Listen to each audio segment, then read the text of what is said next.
Hi friends, ఎంతో కాలంగా ఎదురు చూస్తున్న forest beat officer and range officer సంబంధించిన నోటిఫికేషన్ త్వరలోనే రాబోతుంది. సో ఇదొక గుడ్ న్యూస్ అని చెప్పొచ్చు.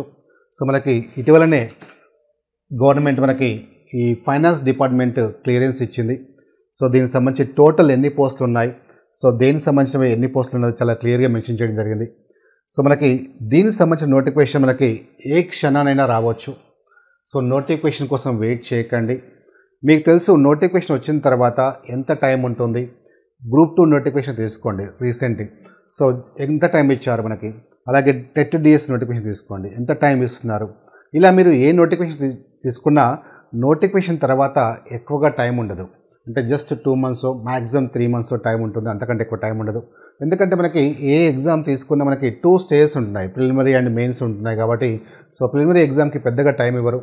సో జనరల్గా మనకి 50 days 60 days కూడా మనకి టైం ఉండట్లేదు. సో నోటిఫికేషన్ కోసం వెయిట్ చేయకండి.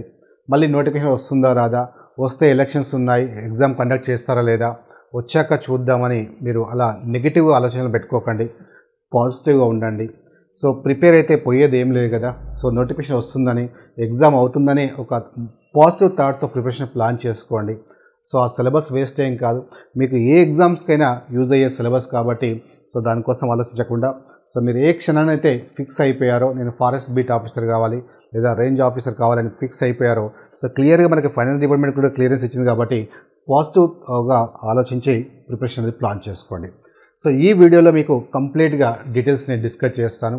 అంటే forest beat officer and forest range officer సంబంధించిన క్వాలిఫికేషన్స్ ఏముండాలి, అలాగే మనకి ఏజ్ ఏముండాలి, సిలబస్ ఏంటి, అండ్ హైట్ ఏంటి, ఫిజికల్ టెస్ట్ ఏంటి అనేది చాలా మీకు డీటెయిల్గా డిస్కస్ చేస్తాను. సో ఈ డీటెయిల్స్లోకి వెళ్ళే ముందు మీకు ఆర్ఎస్బి ఎడ్యుకేషన్లో సో కంప్లీట్ కోర్స్ అంటే forest beat and forest officer సంబంధించిన కంప్లీట్ కోర్స్ అనేది మీకు ఇక్కడ అవైలబుల్గా ఉంది. అది కూడా ఫుల్ కోర్స్ కేవలం 999కే మీకు ప్రొవైడ్ చేస్తున్నారు. 6 months వ్యాలిడిటీ ఉంటుంది. సో ఇందులో మీకు టెస్ట్లు ఉంటాయి, అంటే టాపిక్ వైజ్ ఉంటాయి, గ్రాండ్ టెస్ట్లు ఉంటాయి. సో అది కూడా మీకు టాప్ మోస్ట్ ఫ్యాకల్టీ, అంటే మీకు general studies and mental ability ఏదైతే ఉందో సో అలాగే అర్థమెటిక్ అవ్వచ్చు. సో కంప్లీట్గా మీకు సిలబస్ అయితే ఉందో మినిమం 15 to 20 years ఎక్స్పీరియన్స్ గల ఫ్యాకల్టీచే మీకు క్లాసెస్ ఉంటాయి. సో మీకు ఇక్కడ ఈ ఫ్యాకల్టీ అందరూ మీకు ఈ క్లాసెస్లో మీకు టీచ్ చేస్తారు.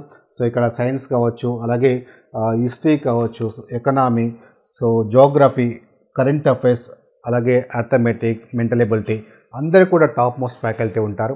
సో ఈ కోర్స్ కావాలనుకునే వాళ్ళు మీరు ఆర్ఎస్బి ఎడ్యుకేషన్ యాప్ మీరు ప్లే స్టోర్ నుంచి డౌన్లోడ్ చేసుకోండి, లేదా మీకు డిస్క్రిప్షన్లో కూడా లింక్ ఇచ్చారు, అక్కడ నుంచి కూడా మీరు ఆ కోర్స్ బై చేయొచ్చు. ఓకే, సో ఇక ఈ డీటెయిల్స్లోకి వెళ్తే మనకి పోస్టులు మనకి forest range officer and forest section officer సంబంధించిన మనకి వీటికి డిగ్రీ ఉండాలి అండ్ సైన్స్ సబ్జెక్ట్తో డిగ్రీ ఉండాలి. అలాగే forest beat officer and assistant beat officer రెండింటికి ఇంటర్ క్వాలిఫికేషన్ సరిపోతుంది. సో ఇంటర్ క్వాలిఫికేషన్ ఉన్న వాళ్ళు ఎలిజిబుల్ అవుతారు. అలాగే థానేదార్ and technical assistant, junior assistant ఉన్నాయి కదా. సో థానేదార్ అంటే మనకి హౌస్ స్టేషన్ ఆఫీసర్ అంటారు. సో దీనికి కూడా మోస్ట్లీ డిగ్రీ ఛాన్సెస్ ఉన్నాయి, అంటే డిగ్రీ క్వాలిఫికేషన్ ఉండడానికి ఛాన్స్ ఉన్నాయి. టెక్నికల్ అసిస్టెంట్ అంటే మనకి ఐటీఐ కానీ డిప్లొమా కానీ ఛాన్స్ ఉన్నాయి. సో అది నోటిఫికేషన్లో కానీ మనకి తెలియదు, క్లియర్గా మెన్షన్ చేస్తారు అప్పుడు. సో అలాగే జూనియర్ అసిస్టెంట్ కూడా మనకి ఇంటర్మీడియట్ ఆర్ డిగ్రీ ఛాన్సెస్ ఉన్నాయి. సో మనకి కన్ఫర్మ్గా ఏంటంటే మనకి ఎక్కువగా మనకి పోస్టులను తీసుకుంటే ఎక్కువ మంది పోటీ పడేది. సో ఎక్కువగా మనకి అంటే చాలామందికి ఎలిజిబిలిటీ ఉండేది, ఎక్కువ పోస్టులు ఉన్నవి కూడా తీసుకుంటే ఇందులో మనకి forest beat officer and assistant beat officer. Forest beat officer 175 పోస్టులు ఉన్నాయి, అలాగే అసిస్టెంట్ బీట్ ఆఫీసర్ 375 పోస్టులు ఉన్నాయి. అంటే మొత్తం 689 పోస్టులు మనకి ఈ రెండే ఎక్కువగా ఉన్నాయి. అది కూడా కేవలం ఇంటర్ క్వాలిఫికేషన్ ఉన్నాయి కాబట్టి చాలామంది ఈ పోస్టులకు మాత్రం ఎక్కువగా పోటీ పడుతుంటారు. సో మీరు ఈ పోస్టులకు సంబంధించిన మీకు ఎలిజిబిలిటీ ఉంటే మీరు ప్రిపరేషన్ ప్లాన్ చేసుకోవచ్చు. ఓకేనా, రైట్. సో నెక్స్ట్ మనకి దీనికి సంబంధించిన మరి సిలబస్ ఎలా ఉంటుంది, సో డీటెయిల్స్ ఏంటనేది మనం చూస్తే ఇక్కడ ఇందులో ఫస్ట్ మనకి ఈ ఫారెస్ట్ బీట్ ఆఫీసర్ ఏవైతే ఉన్నాయో ఇంటర్ క్వాలిఫికేషన్తో తీసుకుంటే మనకి సో ఫస్ట్ ఇంటర్మీడియట్ క్వాలిఫికేషన్ ఉండాలి. అలాగే ఫిజికల్ రిక్వైర్మెంట్ తీసుకుంటే సో ఫిజికల్ రిక్వైర్మెంట్ ఏముండాలి అంటే మనకి సో ఇందులో మనకి ఫారెస్ట్ బీట్ ఆఫీసర్ కానీ లేదా అసిస్టెంట్ బీట్ ఆఫీసర్ కానీ సో మనకి హైట్ తీసుకుంటే 163 centimeters ఉండాలి. అలాగే చెస్ట్ తీసుకుంటే మనకి 84 centimeters ఉండాలి. ఓకేనా, రైట్. అలాగే ఎక్స్పాన్షన్ చేస్తే మనకి 5 centimeters ఉండాలి. సో ఇది మనకి మెన్స్ సంబంధించింది. అలాగే ఉమెన్స్ సంబంధించి తీసుకుంటే మనకి హైట్ ఎంత ఉండాలంటే 150 centimeters ఉండాలి హైట్. అలాగే చెస్ట్ 79 centimeters ఉండాలి, ఎక్స్పాన్షన్ అండ్ 5 సెంటీమీటర్స్ ఉండాలి. ఇది మనకి ఫిజికల్ రిక్వైర్మెంట్ సంబంధించింది. ఓకేనా రైట్. సో నెక్స్ట్ తర్వాత మనకి ఈ ఎగ్జామ్ రిటర్న్ ఎగ్జామ్ ఎలా ఉంటుంది, దాని ప్యాటర్న్ ఎలా ఉంటుందని తీసుకుంటే ఫారెస్ట్ బీట్ ఆఫీసర్ కానీ లేదా అసిస్టెంట్ ఫారెస్ట్ బీట్ ఆఫీసర్ కానీ రెండింటికి కూడా మనకి టూ స్టేజెస్ ఉంటాయి. ప్రిలిమ్స్ అండ్ మెయిన్స్ ఉంటాయి. అలాగే ఫారెస్ట్ రేంజ్ ఆఫీసర్ కూడా మనకి 2 స్టేజెస్ ఉంటాయి. సో ఫస్ట్ మీకు ఈ ఫారెస్ట్ బీట్ ఆఫీసర్ సంబంధించిన సిలబస్ ఏంటి, దానికి సంబంధించిన డీటెయిల్స్ మీకు డిస్కస్ చేస్తాను. తర్వాత మీకు ఫారెస్ట్ రేంజ్ ఆఫీసర్ సంబంధించిన క్వాలిఫికేషన్ ఏమి ఉండాలి, దానికి సంబంధించిన సిలబస్ ఏమి ఉంటుందో కూడా డిస్కస్ చేస్తాను. ఓకేనా రైట్. సో ఇందులో ఫస్ట్ మనకి ఫారెస్ట్ బీట్ ఆఫీసర్ సంబంధించిన ఫస్ట్ ప్రిలిమినరీ ఎగ్జామ్ తీసుకుంటే ఇందులో మనకి మెయిన్లీ 2 పార్ట్స్ ఇస్తారు. Part A, part B. Part ఏలో మనకి general studies and mental ability ఉంటుంది. పార్ట్ బిలో general science and general mathematics ఉంటుంది. అది కూడా ఎస్ఎస్సి స్టాండర్డ్లో ఉంటుంది. అంటే టోటల్ మనకి ఈచ్ మనకి 75 టోటల్ మనకి 150 మార్క్స్ ఉంటుంది. సో ఈ 150 మార్క్స్ మనకి ప్రిలిమినరీ ఎగ్జామ్ ఉంటుంది. సో అలాగే మెయిన్స్ ఎగ్జామ్ తీసుకుంటే మెయిన్స్ ఎగ్జామ్ కూడా సేమ్ సిలబసే ఉంటుంది. So part A, part B, కాకపోతే అక్కడ 100 క్వశ్చన్స్ మనకి అంటే నెంబర్ ఆఫ్ క్వశ్చన్స్ తీసుకుంటే 100 ఉంటాయి. సో టోటల్ 200 క్వశ్చన్స్ ఉంటాయి. ఓకేనా రెడీ. నెక్స్ట్ మనకి ఈ క్వాలిఫికేషన్ అంటే దీనికి సంబంధించిన సిలబస్ తీసుకుంటే మనకి ఇందులో general studies and mental ability. So general science and mental ఎబిలిటీలో ఏమేమి ఉంటాయి అనేది మనకి ఇక్కడ క్లియర్గా అబ్జర్వ్ చేస్తే ఫస్ట్ ఇక్కడ జనరల్ సైన్స్ ఉంటుంది జనరల్ స్టడీస్లో. అలాగే కరెంట్ అఫైర్స్ ఉంటుంది. నెక్స్ట్ మనకి history of India and geography ఉంటుంది. అలాగే polity and mental ability, next economy. So ఇవన్నీ మనకి ఈ జనరల్ స్టడీస్లో భాగంగా చదవాల్సి ఉంటుంది. ఓకేనా రైట్. సో నెక్స్ట్ మనకి ఇందులో ఇంకా ఏముంటాయంటే మనకి డిజాస్టర్ మేనేజ్మెంట్ ఉంటుంది. అలాగే సస్టైనబుల్ డెవలప్మెంట్ ఉంటుంది. నెక్స్ట్ మనకి ఇందులో ఈ డిజాస్టర్ మేనేజ్మెంట్లోనే డిఫరెంట్ టాపిక్స్ మనం చదవాల్సి ఉంటుంది. ఓకేనా రైట్. సో ఇంకా మనకి ఇవి కాకుండా మనకి పార్ట్ బి తీసుకుంటే అంటే అది పార్ట్ ఏలో వచ్చేసి మనకి general studies and mental ability ఉంటుంది. పార్ట్ బిలో మనకి జనరల్ సైన్స్ ఉంటుంది. అలాగే మ్యాథమెటిక్స్ ఉంటుంది. ఓకే. సో ఈ జనరల్ సైన్స్లో కూడా మనకి ఎస్ఎస్సి స్టాండర్డ్లో ఉంటుంది. దీనిలో మనకి డిఫరెంట్ టాపిక్స్ మనం చదువుకోవాల్సి ఉంటుంది. ఇందులో ఫిజిక్స్ ఉంటుంది, కెమిస్ట్రీ, బయాలజీ. సో ఇవన్నీ మనము అలాగే సైన్స్ అండ్ టెక్నాలజీ సంబంధించినవి, ఎన్విరాన్మెంట్ సంబంధించిన కాన్సెప్ట్స్ కూడా మనకి ఇన్క్లూడ్ అవుతాయి. సో ఇవన్నీ జనరల్ సైన్స్ సబ్జెక్ట్లో భాగంగా మనం చదవాల్సి ఉంటుంది. నెక్స్ట్ మనకి ఇక్కడ మ్యాథమెటిక్స్ తీసుకుంటే అంటే పార్ట్ బిలో మ్యాథమెటిక్స్ తీసుకుంటే అర్థమెటిక్ ఉంటుంది, algebra, trigonometry, geometry, mensuration, statistics ఇవన్నీ మనం కవర్ చేయాల్సి ఉంటుంది. ఓకేనా రైట్.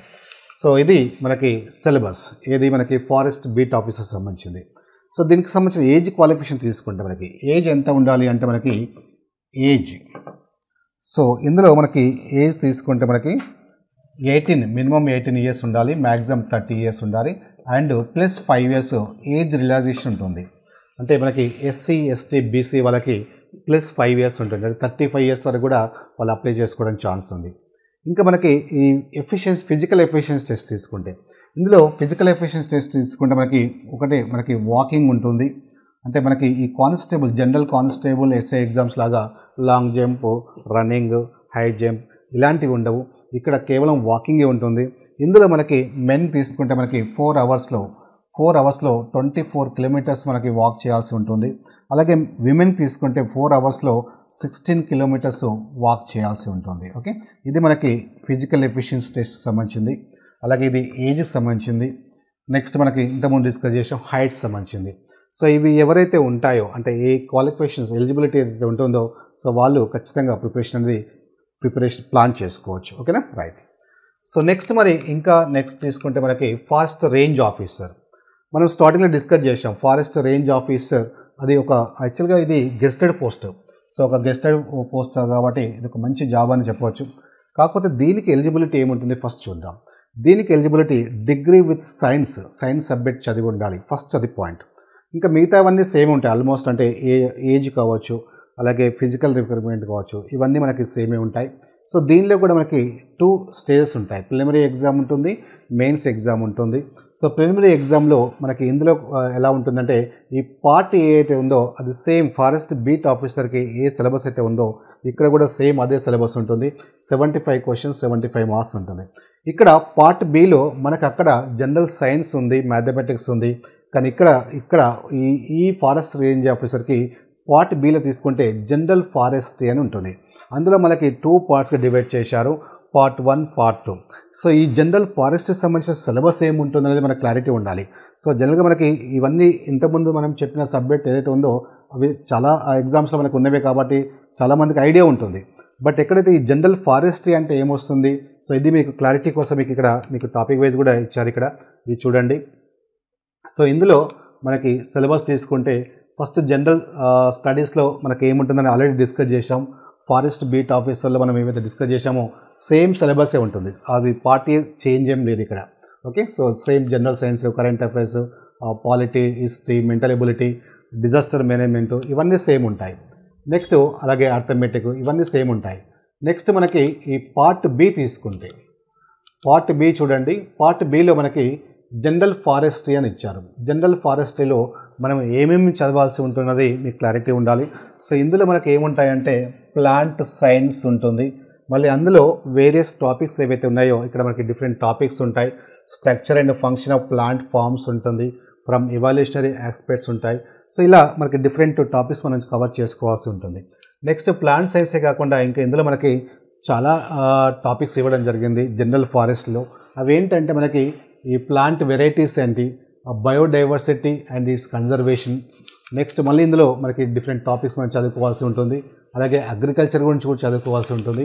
సో ఇవన్నీ మనకి ఈ ఫారెస్ట్ కిందకి వస్తాయి. హార్టికల్చర్ సైన్స్ చదవాల్సి ఉంటుంది. సో నెక్స్ట్ మనకి ప్లాంట్ ప్రొపగేషన్ చదవాల్సి ఉంటుంది.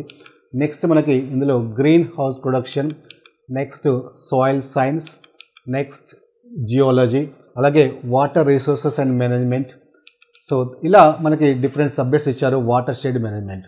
సో వీలైతే మీరు ఇక్కడ స్క్రీన్ షాట్ తీసుకోవచ్చు ఈ టాపిక్స్ అని. నెక్స్ట్ సిల్వికల్చర్, అలాగే దీనిలో agro forestry, social forestry, joint forestry management, అలాగే farm, agri and forest power tools and machinery. So ఇవన్నీ మనకి ఇందులో జనరల్ ఫారెస్ట్రీలో మనకి మళ్ళీ 2 ఉన్నాయి, 1, 2 అంటే ఫారెస్ట్రీ 1 అండ్ ఫారెస్ట్రీ 2 ఇచ్చారు. సో ఇదంతా ఫారెస్ట్రీ 1 సంబంధించిన సిలబస్. అలాగే ఫారెస్ట్రీ 2 తీసుకుంటే మనకి జనరల్ ఫారెస్ట్రీ 2గా మనకి అందులో మళ్ళీ డిఫరెంట్ టాపిక్స్ ఇవ్వడం జరిగింది. ఇందులో ఎకోసిస్టమ్స్ అండ్ వైల్డ్ లైఫ్, తర్వాత మనకి ఇందులో next forest protection and wild life biology. So ఇలా మనకు చాలా టాపిక్స్ ఇవ్వడం జరిగింది. Genetics and breeding, so nutrition, తర్వాత మనకి ఇందులో వెటర్నరీ సైన్స్ ఇచ్చారు అండ్ ఎకనామిక్ జువాలజీ ఇచ్చారు. నెక్స్ట్ మనకి ఫారెస్ట్ ఎకనామిక్స్ ఇచ్చారు, షాంప్లింగ్ థియరీ. సో ఇలా డిఫరెంట్ టాపిక్స్ ఇవ్వడం జరిగింది. ఫారెస్ట్ మెన్జరేషన్, రిమోట్ సెన్సింగ్ ఇచ్చారు. సో దీనికి సంబంధించిన సిలబస్ మీకు ఏదైతే ఉందో renewable and non renewable resources ఇచ్చారు. అలాగే ఎన్విరాన్మెంటల్ సైన్సెస్ సంబంధించి కూడా చదువుకోవాల్సి ఉంటుంది. సో ట్రాన్స్పోర్టేషన్ టెక్నిక్స్ ఇచ్చారు, ప్రాజెక్ట్ మేనేజ్మెంట్ ఇచ్చారు. ఇలా మనం టాపిక్ చూస్తే కమ్యూనికేషన్ ఇచ్చారు. సో చాలా సిలబస్ ఇవ్వడం జరిగింది. ఒకసారి ఆ సిలబస్ని స్టడీ చేయండి. సో వీలైతే ఆ మెటీరియల్ కలెక్ట్ చేసుకోండి. ఎందుకంటే మనకు మిగతా సబ్జెక్ట్స్ తీసుకుంటే అంటే జనరల్ స్టడీస్ అనుకోండి, ఆ సబ్జెక్ట్స్ మనకి సంబంధించిన మెటీరియల్ మనకు అవైలబుల్గా ఉంటుంది. కానీ దీనికి సంబంధించిన మెటీరియల్ మీరు ఒకసారి నోట్స్ రాసుకొని వీలైతే కలెక్ట్ చేసుకొని మీరు ఎవరైతే ఈ సబ్జెక్ట్లో ఎక్కువ స్కోర్ చేయగలుగుతారో ఖచ్చితంగా మీరు జాబ్ సాధించడానికి అవకాశం ఉంటుంది. Okay, so my dear friends, so notification కోసం వెయిట్ చేయకండి. ఖచ్చితంగా త్వరలోనే నోటిఫికేషన్ రాబోతుంది. మీ ప్రిపరేషన్ అది పాజిటివ్ థాట్స్తో స్టార్ట్ చేసుకోండి. ఓకేనా, రైట్.